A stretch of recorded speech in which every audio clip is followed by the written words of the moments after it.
The show where there are no penalties, nothing is offside, and everything is fair game.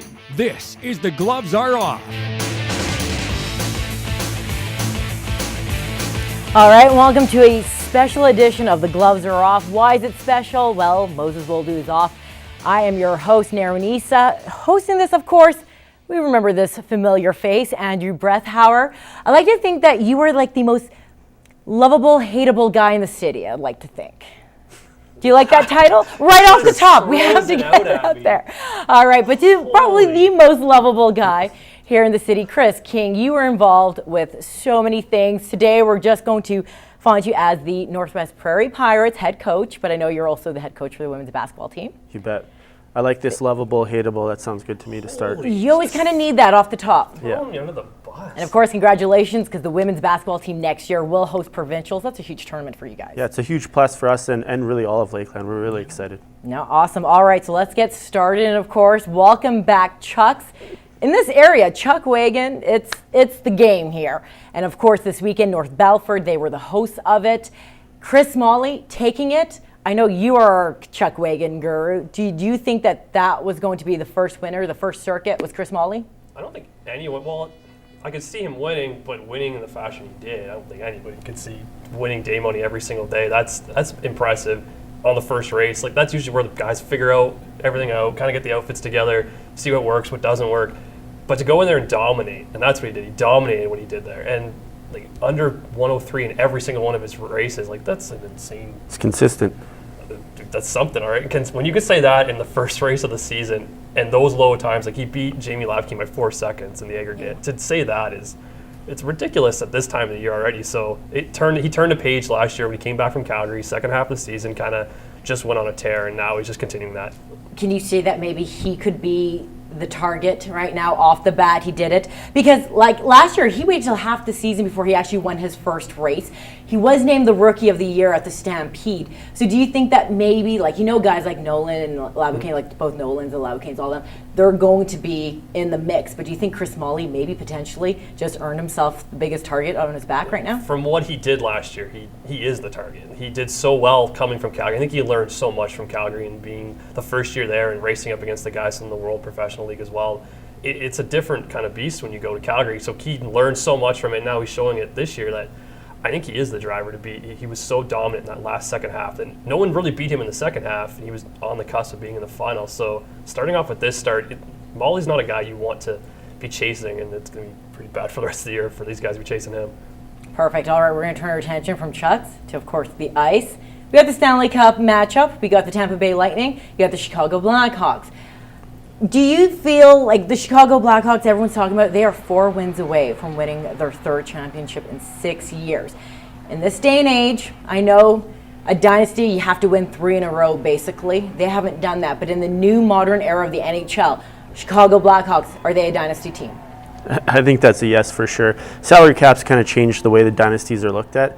I think in the past, in the 80s and maybe 90s, it was 3 in a row, and now they could do 3 championships in 6 years, and that's a phenomenal feat. And if you look at their consistency level, I don't think anyone's played better hockey than them. So yes, they're a dynasty, no question about it, without the 3 championships in a row. We talked earlier, like 5 conference finals in 7 years too. Like in this day and age, to do that is another ridiculous thing to do. Like that's so, and you think about that's so much hockey you're playing. Like that's an extra probably 2 complete seasons they've added on to 7 years. So they're playing just an insane amount of hockey. So to be like in the nowadays, that's dynasty with them, and the Kings are probably as close to a dynasty as we're ever going to see nowadays in sports. We're not going to see the 4 or 5 Stanley Cups anymore, but that's a team that could possibly actually do that. Yeah. Hard to say because the Kings didn't make the playoffs, but if you were to kind of go up against each other, who would you take, Kings or Hawks?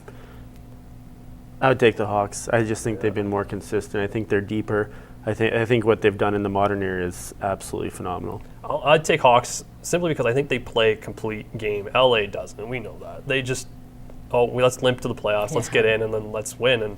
But the Hawks have also been battling injuries. They still are dominating throughout the regular season, get in the playoffs, and dominate there. So they're not just limping in and then deciding to play hockey. So they're so deep. They're just like ridiculously deep.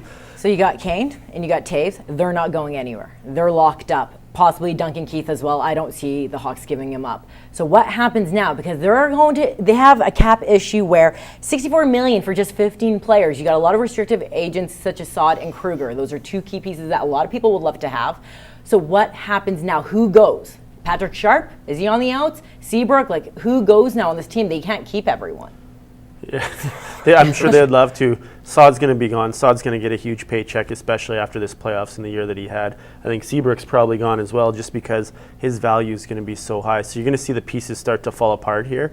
Now, if they do a good job of bringing up young guys to fill in, they seem to always do a good job with new young guys, but the core of that team, Sharp's going to be gone as well. He had a little problems off ice apparently earlier in the year, so I think it's broken up. I'm going to also go with Corey Crawford. He's a name, I think, with the amount of goalies that are needed right now. You look at a lot of teams, like Edmonton needs a goalie, Philly needs a goalie, San Jose.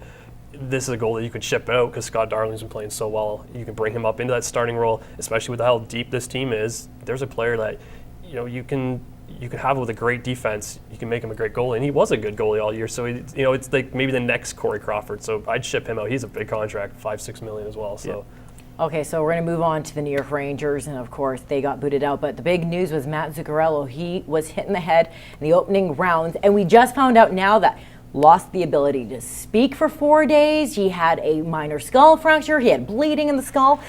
Now, he didn't come back to play at all in the rest, and he wasn't expected, if they made it to the finals, he wasn't expected to dress. But he says he's going to be back next year.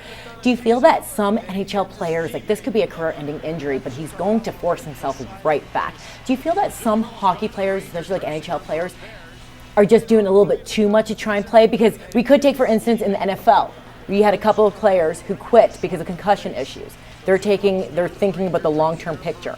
Do you feel like NHL players just don't do that? There's a stigma to kind of not play if you're injured?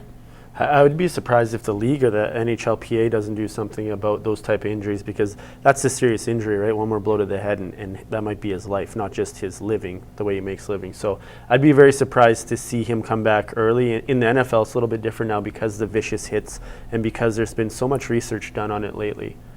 There's got to be something eventually, because like Rangers had 2 guys or 3 guys with broken legs playing, and McDonough broken foot. Like how many more times is this going to happen? Like we hear it every year. It's nothing new. We as hockey fans were like, oh, that's amazing. They made it this far with these guys playing like this, but eventually something's going to happen, and someone's going to have to step in and be like, no, if you're actually injured, kind of like the concussion test. When you get concussion, you have to go sit in the room for 15 minutes. It's going to be the same thing where I think the league has to step in and be like, you're hurt, your leg's broken, like, you're out. We're not having you play and ice your foot and call it a day. Like, no, something, and especially in Zuccarello, like one hit and you could be dead. Simple. All right, we're going to take a quick break, and we'll have more Dump and Change for you come up after the break.